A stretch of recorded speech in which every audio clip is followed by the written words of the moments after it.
장감대감 소점아님, 한여름 더위에도 잘 오셨사옵니다.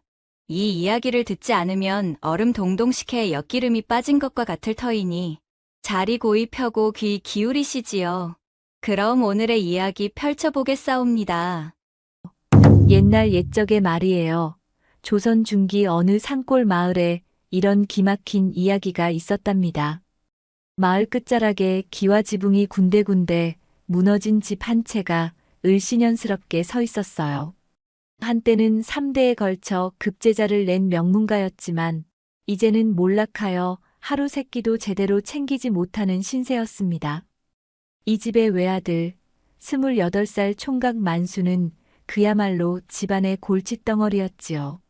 아버지가 그토록 애써 가르치려 해도 글 공부는 뒷전이고 온종일 술동무들과 어울려 시나윽고 검은고나 타며 세월을 허송했어요. 우물가에서 동네 안악들이 수군거렸답니다.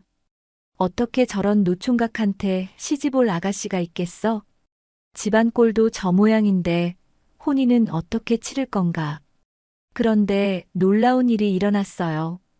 이웃 마을의 가난한 농부가 막내딸을 며느리로 보내겠다고 나선 겁니다. 그 아가씨의 이름은 유하였답니다. 18살의 맑고 단아한 얼굴을 한 아가씨로 가난해도 부모님에 대한 효심이 각별하고 바느질과 살림솜씨가 뛰어나다는 소문이 자자했어요. 혼례를 사흘 앞둔 가을 저녁, 유하의 어머니는 딸을 안방으로 불러들였습니다. 유하야. 어머니의 목소리가 떨리고 있었어요. 손에는 헤어진 비단 보자기를 소중히 품고 계셨지요. 이것 좀 보거라. 보자기를 풀자 은은한 옥빛이 흐르는 아름다운 비녀가 모습을 드러냈답니다. 유하는 숨을 멈췄습니다. 너무나 아름다운 비녀였거든요. 어머니는 고개를 푹 숙이며 말했습니다. 그런데 유하야, 어미가 이것밖에 줄 것이 없구나. 다른 집 아가씨들처럼 화려한 혼수를 장만해주지 못해서 정말 미안하다. 마당 밖에서는 막내 동생이 어머니 배고파요 하며 칭얼거리고 있었답니다. 고가는 바닥이 났고 추운 겨울이 다가오고 있었어요. 유하는 어머니의 손을 포근히 감쌌습니다. 어머니, 이 비녀를 파세요. 뭐라고? 유하야. 가족이 굶주리는데 비녀가 무슨 소용이에요? 그것보다 아버지께서 젊으셨을 적에 과거 급제하시려고 손수 정리하신 그 책이 있잖아요. 그것을 혼수로 가져가겠어요. 그 낡은 책을? 네. 그 책 속에는 아버지의 혼과 지혜가 고스란히 담겨 있어요. 옥비녀보다 1000배 더 귀한 보물이랍니다. 사실 유하의 아버지는 과거 이름을 날리던 선비였지만 정치 싸움에 밀려 지금은 그저 자급자족하며 사는 평범한 농부였지요. 그날 밤 유일한 혼수였던 옥비녀는 쌀 한 가마니와 바뀌었습니다. 온 가족이 몇 달 만에 처음으로 따뜻한 밥을 먹을 수 있었어요. 혼례 당일 만수는 친구들과 함께 유아의 집으로 향했습니다. 조선시대에는 남자가 여자 집에 가서 혼례를 올리는 것이 관례였거든요. 혼례상 위에는 작고 소박한 보따리 하나가 놓여 있었습니다. 그 안에는 누렇게 바래고 모서리가 해진 책 한 권이 조용히 들어 있었어요. 구경꾼들이 웅성거렸답니다. 혼수라는 게 고작 저 낡은 책 한 권이라니. 하지만 만수의 아버지는 그 책을 받아보고 깊은 탄성을 내뱉었습니다. 이것은 세상 어디에도 없는 유일한 보물이로구나. 어머니도 유아를 따뜻하게 맞아주었어요. 글이 사람을 살리는 때도 있는 법이야. 잘 왔다, 우리 아가야. 사람들은 조롱했지만 시부모는 달랐습니다. 책 한 권이야말로 집안의 참된 보배라 여겼던 것이지요. 혼례를 마친 후 며칠 뒤 유아는 우기를 타고 시댁으로 향했어요. 그렇게 낡은 책 한 권과 함께 새로운 인생이 시작되었습니다. 유아는 시부모의 따뜻한 마음 덕분에 큰 어려움 없이 시집살이를 시작했어요. 매일 새벽 일찍 일어나 밥을 짓고 살림을 꾸려나갔습니다. 하지만 남편 만수는 여전했지요. 아침에 눈을 뜨면 술동무들을 찾아 나서고 밤늦게 취해서 돌아와 골아떨어지는 나날이 반복되었어요. 서방님, 어머님께서 글을 안 읽으신다고 걱정을 하시던데. 유화가 조심스럽게 권해도 만수는 손사래만 쳤습니다. 이 나이에 무슨 공부, 그냥 이렇게 사는 게 속 편해. 그의 늦가을 흉년이 심해졌습니다. 쌀독이 바닥을 드러내자 유화는 이른 새벽 산으로 올라가 시댁 식구들이 미처 몰랐던 귀한 나물들을 캐왔어요. 친정에서 배운 더덕, 도라지, 참나물, 고려 엉겅퀴. 이 집 식구들은 그저 잡초인 줄만 알았던 약초들이었습니다. 유화의 정성스런 손길을 거치니 맛있고 몸에 좋은 반찬이 되었답니다. 시부모는 깜짝 놀라며 감탄했어요. 아가야, 너는 정말 살림에 눈이 밝구나. 어느 날 유화는 남은 나무를 장터에 내다 팔기로 했습니다. 조그만 좌판을 펴고 나무를 가지런히 늘어놓았어요. 그때 만수의 술동무 대시기가 지나가다 유화를 발견했습니다. 이것 봐라. 새댁이 대범하게 나물 장사를 하시네. 대시기는 큰 소리로 떠들기 시작했어요. 여러분 보세요. 혼수는 헌책 한 권, 밥상은 풀떼기. 여기 좀 보고 팔아주세요. 구경꾼들이 몰려들어 키득키득 웃었습니다. 정말 그 집 며느리네. 책 한 권 가져온 새댁 맞아? 유화는 얼굴이 빨갛게 달아올랐지만 말대꾸하지 않았습니다. 대신 조용히 말했어요. 나물 좀 사가세요. 귀한 산나물들입니다. 값은 조금 깎아드릴게요. 사람들이 호기심에 하나둘 사기 시작했습니다. 유화는 빠르게 나물을 다 팔고 그 돈으로 등유와 헌종이 한 뭉치를 샀어요. 그날 밤 장터의 웃음소리는 사라지고 유화의 방에만 따뜻한 등잔불이 켜졌습니다. 그녀는 말로 맞서지 않았습니다. 불빛과 종이로 답했던 것이지요. 이듬해 봄 만수가 평소보다 일찍 집에 돌아왔어요. 술동무들이 모두 농번기 일손 돕기로 나가버려서 술자리가 일찌감치 파한 것이었지요. 집안은 조용했습니다. 시부모는 낮잠을 주무시고 유화는 뒷마당에서 봄나무를 다듬고 있었어요. 심심해진 만수가 대청마루에 앉아 있는데 책상 위에 놓인 그 낡은 책이 눈에 들어왔습니다. 이게 뭐가 그리 대단하다고 장인어른이 그렇게 소중히 여기셨을까? 호기심 반, 심심한 반으로 책을 펼쳐보았어요. 그런데 이게 웬일입니까? 첫 장부터 놀라운 내용이 펼쳐졌답니다. 지루한 경전 구절만 적힌 게 아니라 장인어른이 직접 손으로 쓴 공부법과 시문 답안의 요령, 그리고 세상을 바라보는 깊은 통찰이 빼곡히 적혀 있었던 것이지요. 글을 아는 것과 글로 세상을 이롭게 하는 것은 다르다. 후자야말로 선비의 참된 도리다. 사람의 마음을 얻으려면 먼저 그들의 어려움을 헤아려야 한다. 만수는 점점 책에 빠져들었어요. 장인어른의 필체로 적힌 글들이 마음속 깊은 곳을 건드렸답니다. 한 장, 두 장. 넘길 때마다 새로운 깨달음이 있었어요.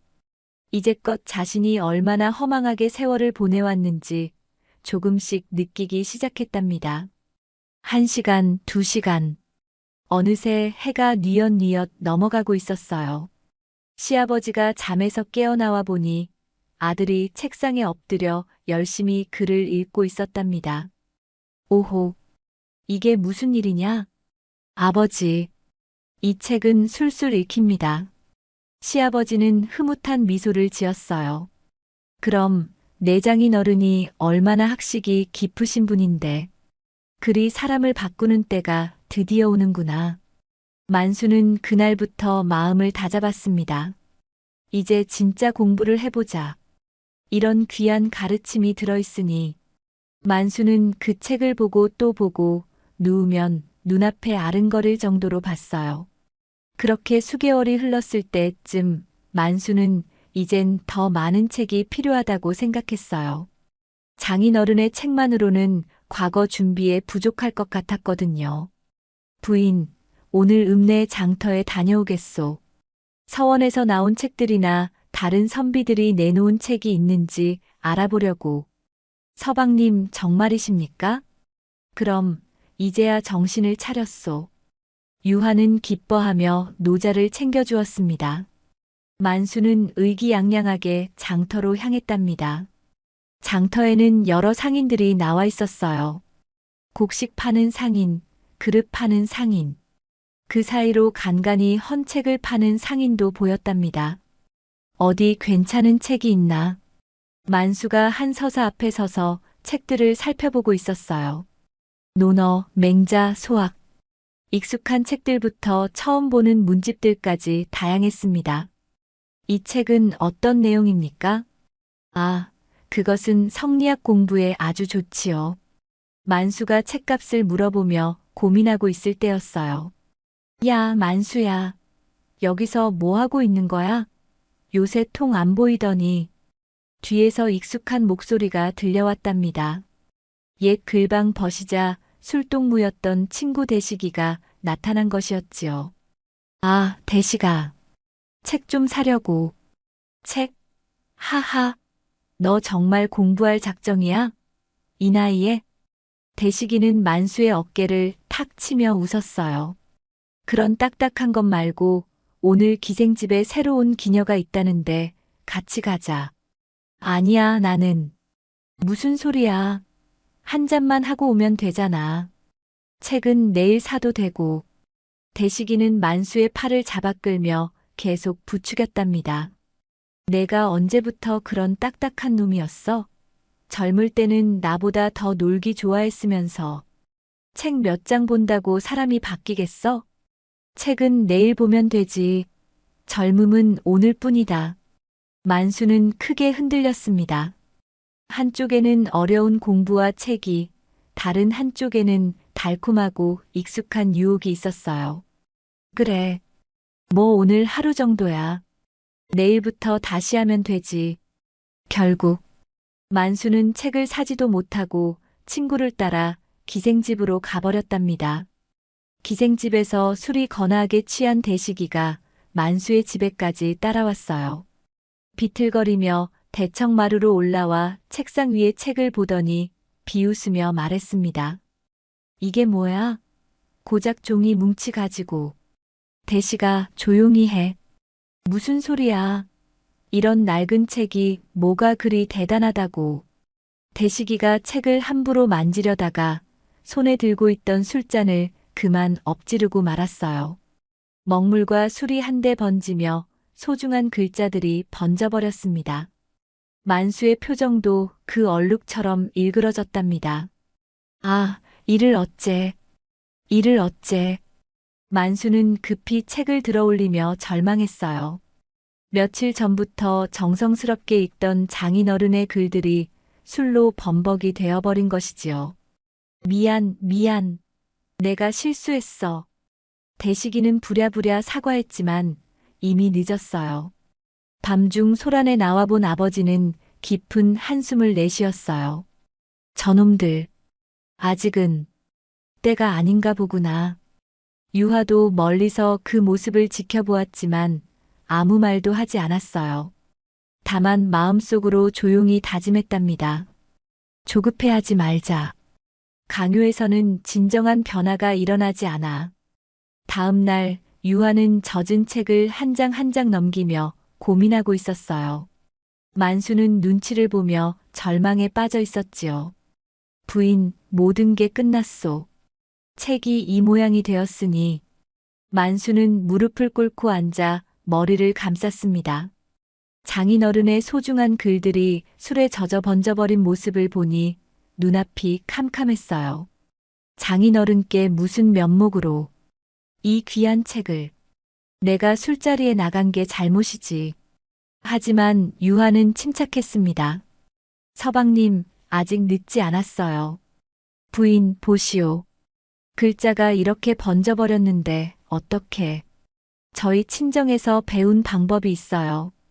어머니께서 가르쳐 주신 것인데. 유화는 조심스럽게 부엌으로 가서 쌀뜨물을 준비했습니다. 쌀을 씻은 첫 번째 물이었지요. 그 물을 살짝 데워 미지근하게 만들었어요.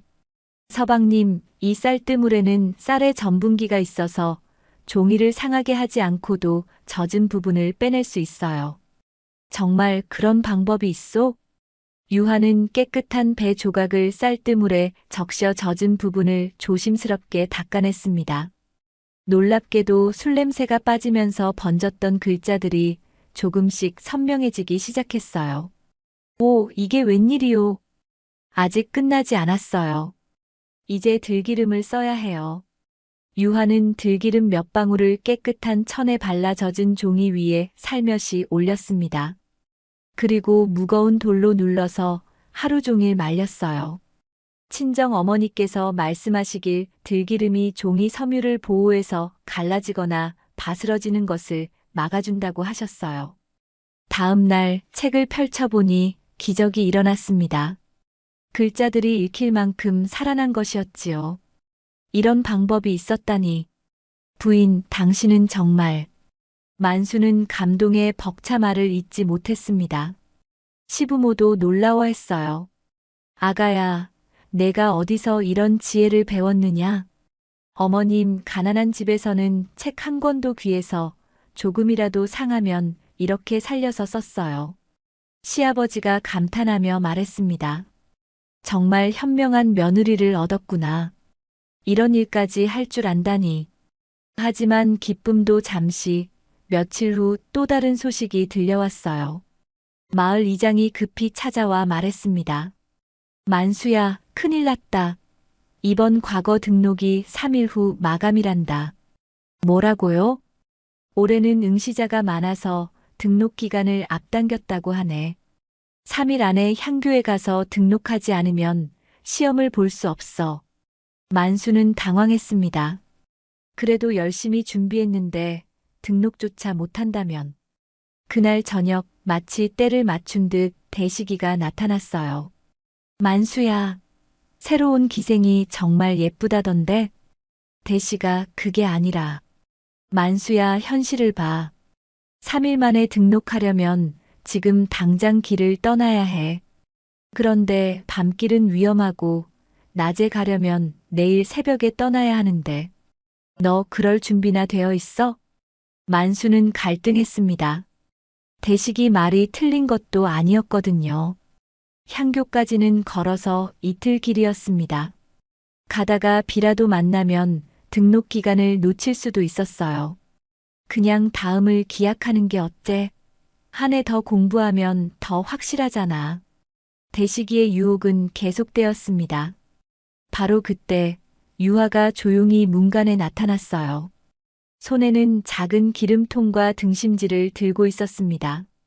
서방님, 등잔 기름이 부족해서 보충해 드리려고요. 유화는 아무 말하지 않고 등잔에 기름을 채웠습니다. 그리고 심지를 다듬어 불을 더욱 밝게 만들었어요.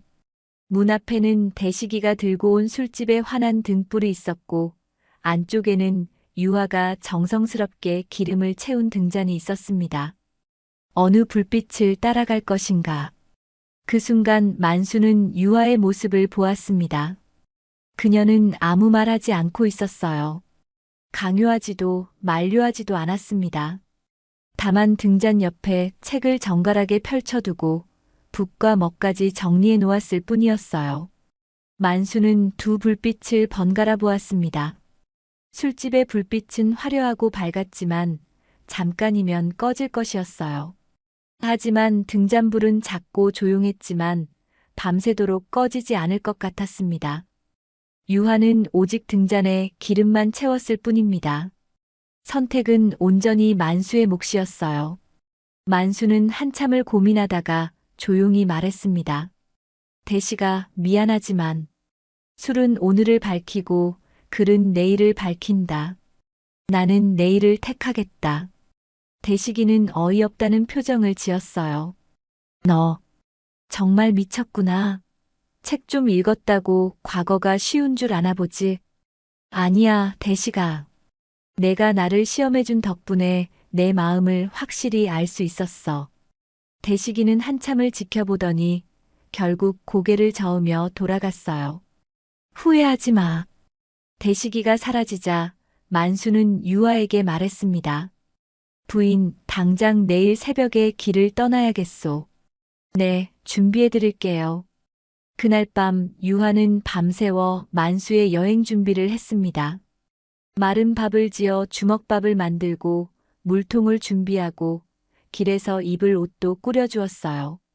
만수는 그날부터 더욱 간절한 마음으로 공부에 매진했습니다. 이번이 마지막 기회일 수도 있소. 서방님, 너무 부담 갖지 마세요. 최선을 다하시면 결과는 따라올 거예요. 새벽 4시 만수는 길을 떠났습니다. 유하와 시부모가 대문 앞까지 나와 배웅했어요. 아들아, 조심히 다녀와라. 서방님, 몸 건강히 다녀오세요. 만수는 뒤돌아보며 말했습니다. 부인, 당신이 등불을 켜준 덕분에 길을 찾았소. 이틀 후 만수는 무사히 향교에 도착해 등록을 마쳤습니다. 그리고 그 길로 다시 집에 돌아와 더욱 치열하게 공부에 매진했어요. 남은 시간은 2달. 만수는 하루도 쉬지 않고 공부했습니다. 유하는 묵묵히 뒷바라지를 해주었어요. 따뜻한 차를 끓여다 주고 밤늦도록 등불을 밝혀두며 남편의 학업을 도왔답니다. 서방님, 너무 무리하지 마세요.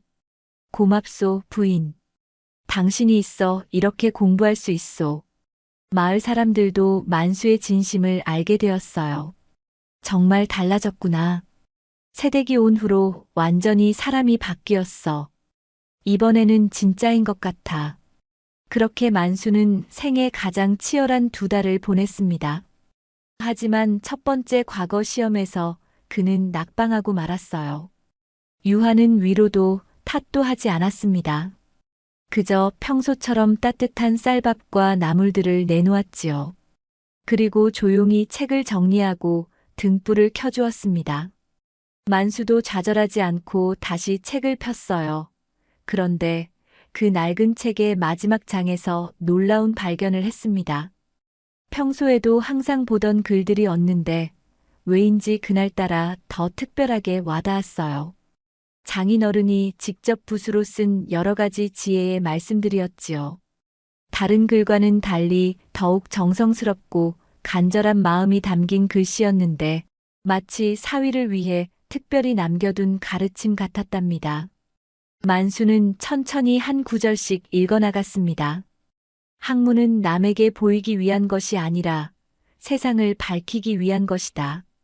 이 말을 읽는 순간 만수의 가슴이 뜨끔했어요. 지금까지 자신이 공부를 기피한 이유가 바로 남에게 보이기 위한 것으로만 생각했기 때문이었거든요. 높은 관직에 오르는 것보다 더 중요한 것은 한 사람이라도 더 구제하고 한 집안이라도 더 일으키는 것이니라.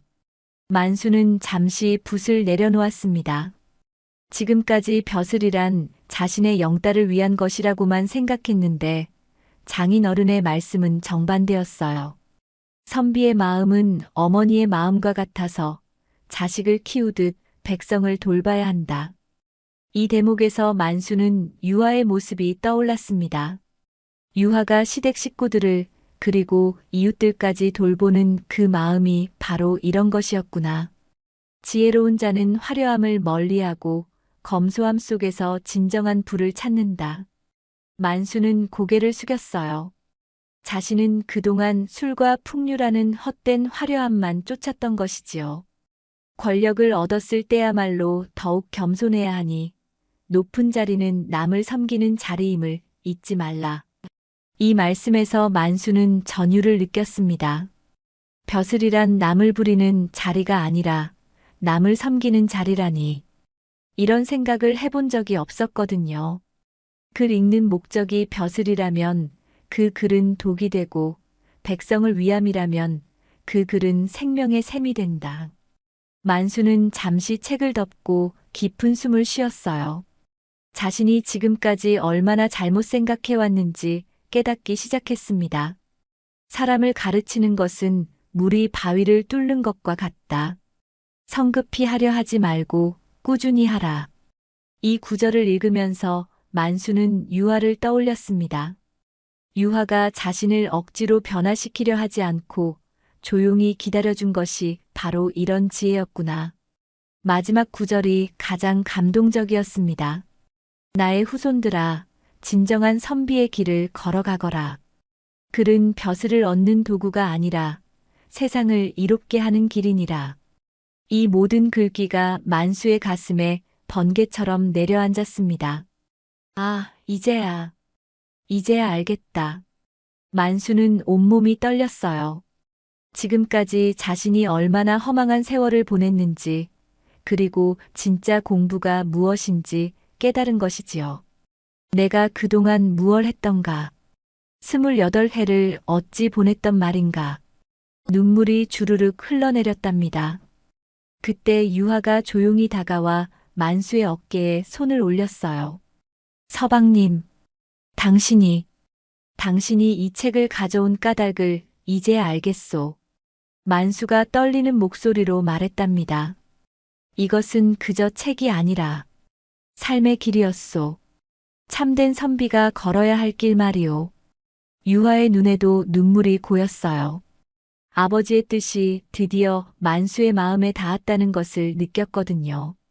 서방님, 저희 아버지께서는 항상 말씀하셨어요. 글을 배우는 것은 자신을 위함이 아니라 세상을 위함이라고. 그래서 당신이 그 귀한 옥비녀 대신 이 책을 가져온 것이군요. 네, 아버지께서 말씀하시길 진정한 보물은 썩지 않고 시들지 않는 것이라고 하셨거든요. 만수는 유화의 손을 잡았습니다. 이제야 알겠소. 학문이란 출세의 도구가 아니라 세상을 이롭게 하는 길이로구나. 부끄럽소. 당신은 늘 이웃을 돌보고 집안을 살렸는데 나는 그저 놀기만. 서방님, 지나간 일은 됐어요. 이제부터가 중요하지요. 글은 벼슬이 아니라 길이었습니다. 그날부터 만수는 완전히 달라졌답니다. 아침 일찍 일어나 책을 읽고 붓을 들어 글을 쓰기 시작했어요. 술동무들이 찾아와도 정중히 거절했습니다. 미안하지만 다시 할 일이 있어서. 글 공부 말이냐? 너 정말 미쳤구나. 떨어졌으면 끝이지. 재능이 없는 거야. 아니, 이제야 내 재능을 찾았어. 정신을 차렸다. 만수는 새벽 4시에 일어나 촛불을 켜고 글을 읽었습니다. 장인어른의 가르침을 되새기며 경전의 참뜻을 깨달아가려 노력했어요. 낮에는 밭일을 도우며 몸을 움직이고 저녁에는 다시 책상 앞에 앉았습니다. 유화는 묵묵히 뒷바라지를 해주었어요. 따뜻한 차를 끓여다 주고 밤늦도록 등불을 밝혀두며 남편의 학업을 도왔답니다. 서방님, 너무 무리하지 마세요. 고맙소, 부인. 당신이 있어 이렇게 공부할 수 있소. 시부모도 아들의 변화에 기뻐했어요. 드디어 우리 아들이 사람다워지는구나. 며느리 덕분이야. 그 책이 아들을 깨우쳐준 거지. 시아버지는 감동하며 말했습니다. 봄이 여름으로, 여름이 가을로 바뀌는 동안 만수의 실력은 놀랍도록 늘어났습니다.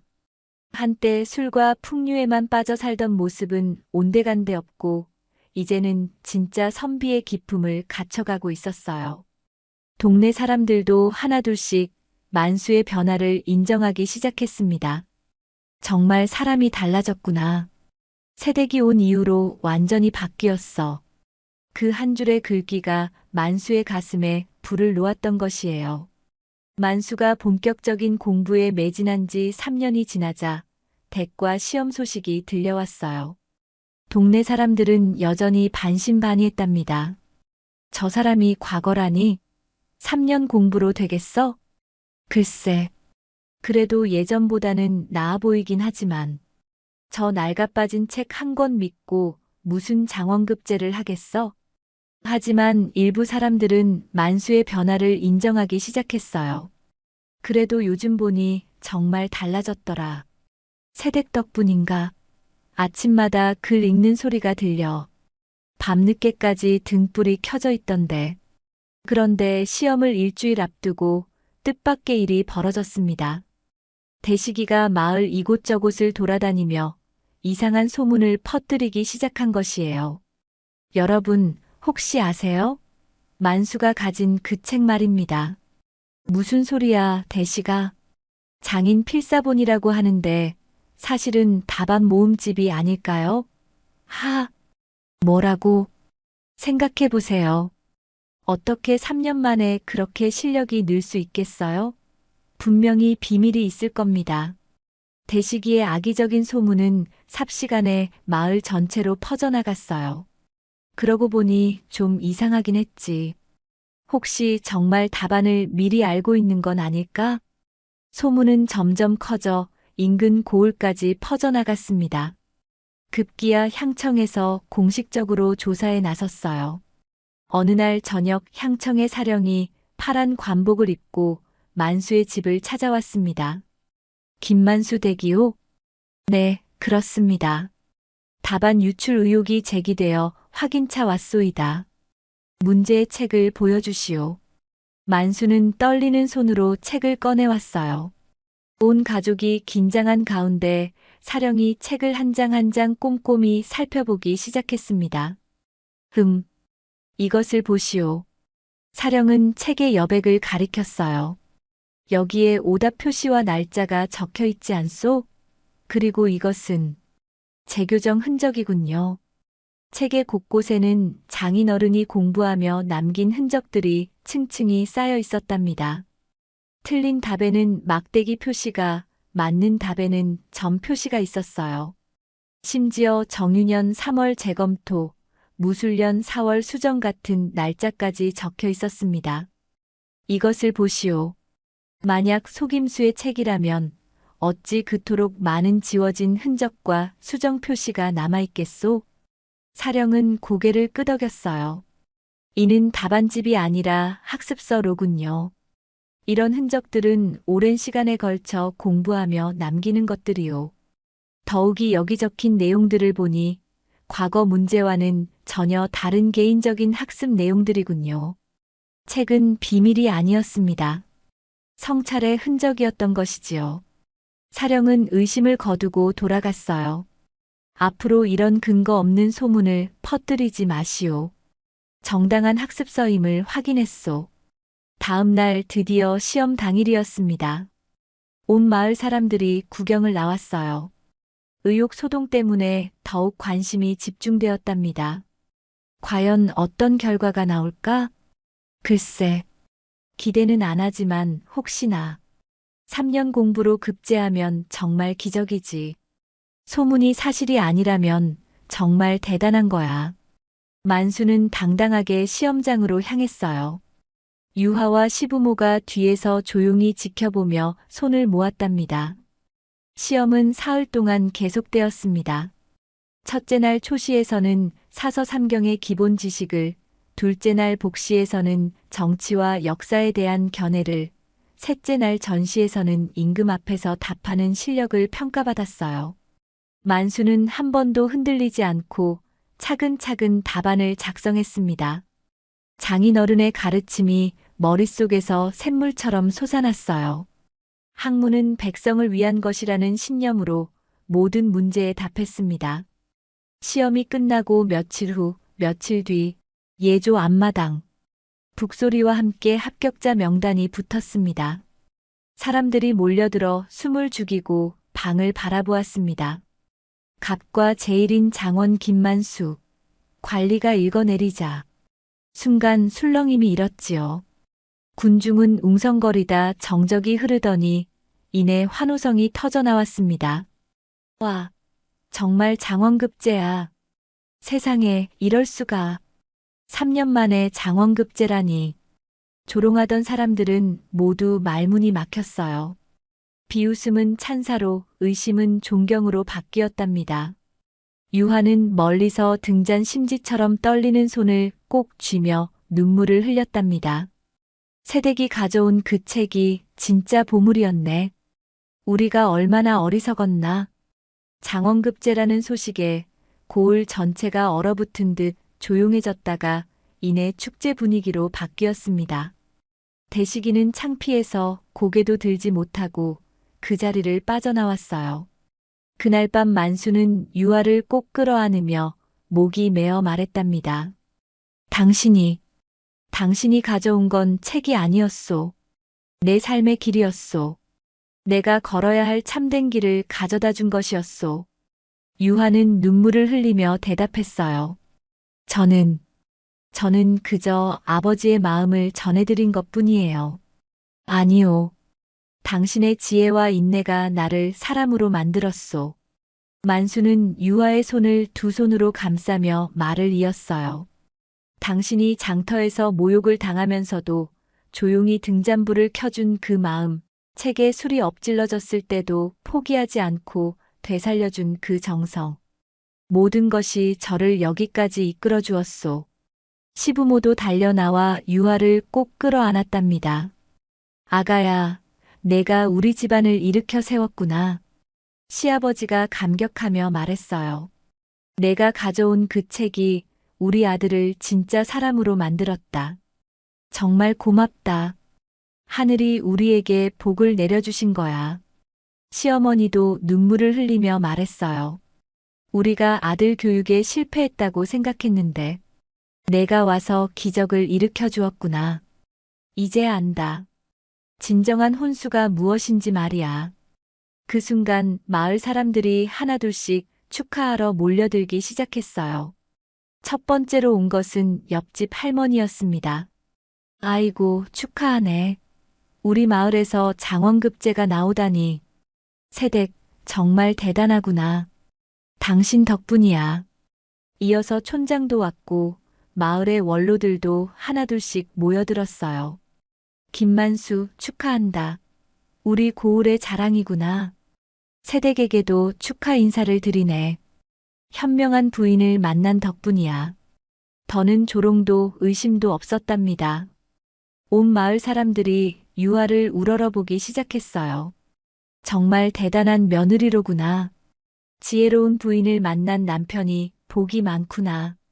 그 낡은 책이 진짜 보물이었네. 장터에서 유아를 조롱했던 안악들도 찾아와 사과했어요. 세댁 미안하네. 우리가 눈이 어두워서. 유아는 너그럽게 웃으며 답했습니다. 괜찮습니다. 모든 일에는 때가 있는 법이지요. 그때 뒤늦게 대식이가 나타났어요. 평소와 달리 고개를 푹 숙이고 있었답니다. 만수야, 미안하다. 정말 미안하다. 대식이는 어정쩡하게 축하 인사를 건네려다가 결국 무릎을 꿇고 말았어요. 내가 너무 못났다. 내가 공부할 때 방해만 하고 소문까지 퍼뜨리고. 만수는 대식이를 일으켜 세우며 말했습니다. 일어나, 대식아. 지나간 일이야. 아니야, 난 정말 친구 자격이 없어. 특히 형수께. 정말 죄송합니다. 대식이는 유아에게 깊이 고개를 숙였어요. 유아는 담담히 말했습니다. 불을 켰을 뿐입니다. 들어갈지는 각자의 일이지요. 술 대신 등잔을 고르셨으면 좋겠어요. 그는 웃지 못했고 그녀는 미소 짓지 않았습니다. 배움은 조용히 승리했던 것이지요. 대식이는 그날 이후 술을 끊고 농사일에 전념하게 되었답니다. 다음 날 저녁이 되자 온 마을이 축제 분위기가 되었어요. 사람들은 만수집 마당에 모여 앉아 장원급제를 축하했습니다. 우리 마을에서 장원급제가 나오다니. 이제 우리 고을도 이름이 날 거야. 촌장이 일어나 말했어요. 여러분, 오늘 우리는 큰 교훈을 얻었습니다. 겉으로 보이는 것이 전부가 아니라는 것을 말이지요. 세댁이 가져온 것은 낡은 책 한 권이었지만 그 안에 담긴 지혜가 이런 기적을 만들어냈습니다. 앞으로는 사람을 겉모습으로 판단하지 맙시다. 사람들은 모두 고개를 끄덕였어요. 그제야 집안은 진정한 화합을 이루었답니다. 가난했지만 마음만은 누구보다 풍족했어요. 만수는 유아의 손을 잡고 말했어요. 당신 덕분입니다. 당신의 믿음이 저를 여기까지 이끌어 주었어요. 아니에요, 서방님. 서방님 안에 이미 그 씨앗이 있었어요. 저는 다만 물을 준 것뿐이랍니다. 시아버지가 감격하며 말했습니다. 이제야 깨닫는다. 진정한 부는 금은보화가 아니라 사람의 마음에 있구나. 마을 원로가 일어나 정중히 인사했습니다. 세댁, 우리 마을의 스승이 되어 주십시오. 아이들에게 글을 가르쳐 주시면 어떨까요? 네, 기꺼이 그러겠습니다. 유하는 겸손하게 답했어요. 그날 밤 온 마을에 등불이 환하게 켜졌습니다. 사람들은 늦은 시간까지 축하 잔치를 벌였어요. 그제야 모두가 알았습니다. 진정한 혼수는 금은보화가 아니라 유아의 지혜와 순수한 마음이었다는 것을. 진짜 보물은 따로 있었구나. 마음을 바꾸는 힘, 그것이야말로 가장 귀한 것이로구나. 마을 사람들은 그날 밤을 평생 잊지 못했답니다. 만수는 벼슬에 나가 청렴한 관리가 되었습니다. 어느 고을에 부임하면 가장 먼저 굶주리는 백성들을 살폈어요. 그를 모르는 백성들을 위해 야학을 열어 직접 가르치기도 했습니다. 우리 고을 사또님은 정말 훌륭하시다. 한 번은 흉년이 들자 자신의 봉급을 털어 곡식을 나누어 주었어요. 백성이 굶는데 관리 혼자 배부를 수는 없는 법이지요. 유하도 관리들의 부인들을 모아 바느질을 가르치고 어려운 집 아이들을 돌보았습니다. 한 채의 집을 살린 불빛이 이제 한 고을을 밝히고 있었습니다. 사람들은 이제서야 깨달았습니다. 그 출발이 화려한 옥비녀가 아니라 낡은 책 한 권과 유아의 지혜였다는 것을. 세월이 흘러 손주들이 무릎 아래 모여들었을 때 시부모는 이렇게 전해주었답니다. 얘들아, 세상에서 가장 값진 혼수가 무엇인지 아느냐? 금이에요? 은이에요? 아니다. 진실한 마음과 지혜로다. 너희 어머니는 옥비녀 대신 책 한 권을 가져오셨지만 그것이 우리 집안을 일으킨 진짜 보물이었단다. 그리고 또 하나 사람을 억지로 바꾸려 하지 말거라. 진정한 변화는 스스로의 깨달음에서 나오는 법이다. 자연스러운 힘이 가장 큰 법이지. 사람의 마음은 봄날의 새싹과 같아서 억지로 뽑아내려 하면 죽지만 따뜻하게 기다려주면 저절로 자라나는 거란다. 그리고 지금도 그 마을에서는 이 이야기가 전해져 내려온답니다. 비녀 대신 책 한 권, 그 작은 선택이 집안을 일으키고 세상을 밝힌 씨앗이 되었다는 아름다운 이야기 말이에요. 허영보다는 내실을, 거칠애보다는 진실한 마음을 택한 유아의 지혜가 오늘날까지도 많은 사람들의 가슴에 깊은 울림을 주고 있답니다.